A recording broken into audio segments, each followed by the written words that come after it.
नमस्कार, आप सभी का स्वागत है मेरे यूट्यूब चैनल रीमेक एडुपाथ में।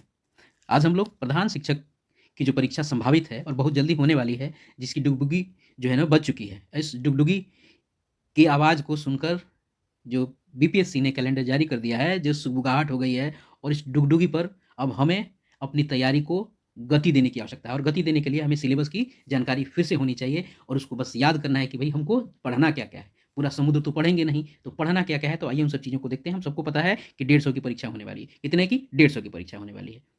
अगर आपको पूरी विज्ञापन फिर से जानकारी है कि कितना घंटा का होगा, क्या होगा, आप कमेंट कीजिएगा, मैं उसको फिर से रिपीट कर दूँगा। लेकिन जो आवश्यक चीज़ें हैं, उसी चीज़ को मैं लेके आ रहा हूँ। तो सबसे बड़ी बात है कि जानकारी ये होनी चाहिए कि 75 अंक जीएस और में और डीएलएड की 75 अंक। क्लियर है? आइए इस चीज़ को देखते हैं और जानते हैं कि क्या-क्या हमको पढ़ना क्या-क्या है। तो सबसे बड़ी बात है कि एलिमेंट्री मैथमेटिक्स पढ़ना है 20 अंक। ये स्टैंडर्ड इसका क्या होगा? 8वीं तक का स्टैंडर्ड होगा। प्रारंभिक गणित, बहुत रॉकेट साइंस नहीं जानना है। 8वें स्तर तक के गणित को हमें जानना है। जो पाठ्य पुस्तक में जो सिलेबस है, उसी पाठ्यक्रम को हमें जानना है। एलिमेंट्री एक आपको मैथमेटिक्स है और ये 20 अंक का है। बहुत ज़्यादा नहीं जानना है। 8वें लेवल तक के अगर सिलेबस को उठा के देखा जाए, तो जो भी उस सिलेबस में है, उसी को थोड़ा डेप्थ देख लेना है। क्लियर है? उसके बाद है जनरल साइंस, सामान्य विज्ञान। ये भी वही देखना है, 8वें वर्ग तक की। ध्यान रखिएगा, ज़्यादा सहायता हमें एनसीईआरटी की बुक्स करती है, एससीईआरटी की बुक्स भी करती है, क्योंकि एनसीईआरटी पर ही आधारित इसके पाठ्यों का भी निर्माण किया गया है, लेकिन ज़्यादा सामग्री आपको एनसीईआरटी से मिलती है। एनसीईआरटी ने बहुत सारी चीज़ों को एक्सप्लोर करके बताया है। तो एनसीईआरटी पर अगर हम फोकस करें, तो एनसीईआरटी से हमारी चीज़ें क्लियर हो सकती है और एनसीईआरटी की बहुत सारी देखने के लिए आप मेरे चैनल पे एनसीईआरटी से संबंधित बहुत सारी चीज़ें, किताबों का विश्लेषण और एमसीक्यू उपलब्ध है, आप ज़रूर जाके प्लेलिस्ट में देख लीजिएगा। आइए जनरल साइंस की बात करते हैं, तो 15 अंक का जनरल साइंस आपको होने वाला है। उसके बाद है current affairs. Current affairs of national importance from last 1 year. वही है, ध्यान रखने की जरूरत है कि पूरे 2023 के करंट को हमको देख लेना पड़ेगा। 2023 के पूरे 1 साल के इस कैलेंडर वर्ष में हमको जो भी होगा, इस पूरे के पूरे कैलेंडर वर्ष में जो भी करंट अफेयर्स, जो भी समसामयिकी होगा, उस सबको देखने की आवश्यकता है। और वो कितने का होगा? वो 10 नंबर का होगा। बहुत एकदम इमीडिएट का नहीं देखना होता है। जब जिस समय होने वाला होता है, उससे 1 महीने पहले से चीज़ों को देखना होता है। 1 मंथ बिफोर वाले से आपको देखना होता है। 1 मंथ बिफोर वाले से देखना होता है। आपको अब पिछले 1 साल का, यानी अगर मैं कहूँ तो 2023 के पूरे 2000 साल के समसामयिकी को हमको देखने की ज़रूरत पड़ेगी। उसके बाद आता है चौथा। चौथा है भारतीय राष्ट्रीय आंदोलन, यानी इसमें बिहार के योगदान फ्रॉम 1857, यानी 1800 जो 57 की जो क्रांति हुई थी, सिपाही विद्रोह से लेके पूरे स्वतंत्रता आंदोलन को देखने की आवश्यकता है। यानी अगर हम वर्ग 8 के किताब को उठा के देखें, अगर उसी को क्लियर ढंग से पढ़ जाए, वही बेहतर है। क्योंकि 8वें वर्ग 8 का जो पुस्तक है, वो मॉडर्न हिस्ट्री है, वो आधुनिक इतिहास है। वो क्या है? आधुनिक इतिहास है और उसी में सारी बातें हैं। लगभग बातें वही हैं, चूँकि इसमें कहीं नहीं कहा जा रहा है कि आपको इस सेक्शन में कि आपको प्राचीन इतिहास और मध्यकालीन इतिहास, प्राचीन और मध्यकालीन इतिहास के प्रमुख बातों को जीएस में लेके चला जाता है। तो यहाँ अगर हम आप हिस्ट्री पे देखें, तो 1857 के बाद की और स्वतंत्रता आंदोलन तक की चीज़ों को हमें बड़े डेप्थ ढंग से देखना पड़ेगा और इसके लिए क्या होगा? क्लास 8 की जो बुक है, वो आपको बहुत कारगर होगी और इससे संबंधित वीडियो भी मैं आपको उपलब्ध करा दूँगा। क्लियर है? और ये पूछा जाएगा आपको 10 अंक का। उसके बाद आता है जियोग्राफी। जियोग्राफी में आपको 10वें लेवल तक की बात है और आपको ये 10 अंक का है। और इसमें क्या होगा? इसमें होगा क्या कि आपको क्लास 6 से, अगर हम क्लास 6 से लेके 10वें तक के ज्योग्राफी को देखें, इसमें क्या है कि क्लास 6 से लेके अगर इधर देखा जाए ज्योग्राफी को, तो क्लास 6 से लेके, अगर इसको मैं फिर से मिटा देता हूँ, क्लास 6 से लेके 8 तक में जो है, सबसे कुछ भौगोलिक स्थिति को जाना गया है। 9th में है भारत की भौगोलिक स्थिति को जाना गया है। 10th में जो विश्व की भौगोलिक स्थिति को जाना गया है। छठे से और 8वें में स्थिति क्या है कि पूरे संरचना को पूरा सौर मंडल पढ़ना है और क्लास 6 का जो बुक है, एनसीईआरटी हो चाहे वो आपको एससीईआरटी है, क्लास 6 की बुक बहुत इंपॉर्टेंस रख रही है, बहुत इंपॉर्टेंस। क्लास 6 की बुक बहुत इंपॉर्टेंस और क्लास 9th की बुक्स बहुत इंपॉर्टेंट। भूगोल में ये 2 वर्ग जो हैं आपके लिए बहुत इंपॉर्टेंट रखता है। 8वीं 9वीं भी ठीक है, 7वीं भी ठीक है। 7वीं में 6 और 7 को तो बिल्कुल इग्नोर नहीं करना है। 8वां आप छोड़ भी सकते हैं, तो चूँकि इसमें रिसोर्सेज आते हैं, 8वें में रिसोर्सेज पढ़ने को मिलते हैं।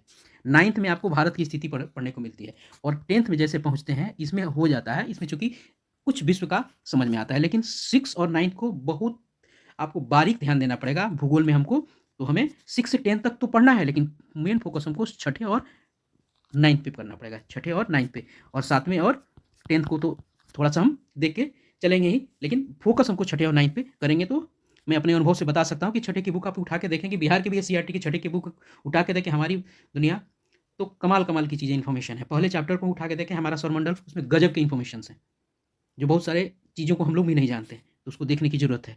एनसीईआरटी बहुत सहायक होगा, इसके लिए आपको सामग्री मेरी तरफ से भी इस चैनल पे उपलब्ध करा दी जाएगी। उसके बाद आता है सोशल स्टडी, और सोशल स्टडी में बहुत सारी चीज़ें आती हैं। अब सोशल स्टडी है, सोशल स्टडी आपको 10 अंक का है, और सोशल स्टडी में जो है बहुत सारी बातें इसमें आती है। इसमें विज्ञान की भी बातें कुछ आ जाएगी, जीएस की बात हो जाएगी, करंट इसी में बहुत सारी चीज़ें घुसा देगा, इन्हीं सब चीज़ों में से घुसा देगा। अब बात आती है हमने हिस्ट्री में, तो हिस्ट्री में यहाँ क्या पूछ देगा, यहाँ पूछता है आपको प्राचीन इतिहास, एंशिएंट हिस्ट्री पूछ देगा, मिडाइवल हिस्ट्री पूछ, एंशिएंट हिस्ट्री से केवल 1 से 2 प्रश्न होते हैं। मुझे लगता है 1 प्रश्न से ज़्यादा एंशिएंट हिस्ट्री से नहीं होता है। 2, 3, 4 प्रश्न आपको 2 से 3 प्रश्न मिडाइवल हिस्ट्री से होगा, और इसमें भी आपको डाल देगा आधुनिक इतिहास से डाल देगा, और स्वतंत्रता संग्राम डाल देगा। इसमें कुछ चीज़ें डाल के, ये जीएस चूँकि इन्हीं सब का सम्मिश्रण होता है, वो इसी सब का सम्मिश्रण होता है ये। क्लियर है? तो इस कुल मिला के जीएस सेक्शन में आपको समान अध्ययन के सेक्शन में, ये समान अध्ययन का सेक्शन ही है। अब देखिए, ये समान अध्ययन का सेक्शन है, ठीक है? तो इसी में कुछ चीज़ें आपको ये करके 75 अंक का बनता है, और यह क्लियर चीज़ें हो जाए। आइए इस चीज़ को थोड़ा-सा और एलोबरेट कर लेते हैं, एक-एक करके देख लेते हैं कहाँ क्या-क्या चीज़ें हमें समझनी है। लेकिन अगर कुल मिला के देखा जाए, तो मैंने बहुत सारी चीज़ों को यहाँ क्लियर किया। आइए थोड़ा-सा जीएस को भी और एलोबरेट करते हैं, और डीएलएड में भी क्या-क्या पढ़ने हैं उसको भी थोड़ा-सा एलोबरेट करते हैं, और देखते हैं दोनों को अलग-अलग। अब देखते हैं जो 75 अंक का हमको सामान्य ज्ञान, 75 अंक वाला जो अभी हमने आपने देखा है, इसको थोड़ा-सा देखते हैं विस्तार में, चूँकि मैंने वहाँ जानकारी दे दी, फिर भी देख लेते हैं। अब देखिए, यहाँ क्या कह रहा है कि इस विषय में ज्ञान, विज्ञान के निम्नलिखित क्षेत्रों से संबंधित प्रश्न होंगे। तो कौन-कौन से संबंधित होंगे? समान विज्ञान, राष्ट्रीय एवं अंतर्राष्ट्रीय महत्व की समसामयिक घटनाएँ, जिसका ज़िक्र वहाँ किया गया। वो समरी था इन सबका मिला के। भूगोल, भारतीय राज्य व्यवस्था, प्रारंभिक गणित और मानसिक क्षमता, और नीचे इसको एलोबरेट किया है। क्लियर है? आइए इसको, इसका विवरण दिया है। हमने वहाँ सबको क्रमवार आपको क्या देखा, उस क्रमवार में हमने कितने नंबर का पूछा जाएगा। वहाँ आपने एक चीज़ देखा होगा कि भारतीय राज्य व्यवस्था आपको दिखा नहीं होगा वहाँ। आपको पता है ये भारतीय राज्य व्यवस्था कहाँ लेके जाएगा? भारतीय राज्य व्यवस्था ये लेके जाएगा जीएस के सेक्शन में। जो उसने 10 अंक का कहा था सामाजिक अध्ययन, उसी में वो इसको ले जाके आपको चूँकि उसमें मनोविज्ञान भी आपसे पूछ देगा, तो वो जानने की आवश्यकता है। चलिए आइए देखते हैं।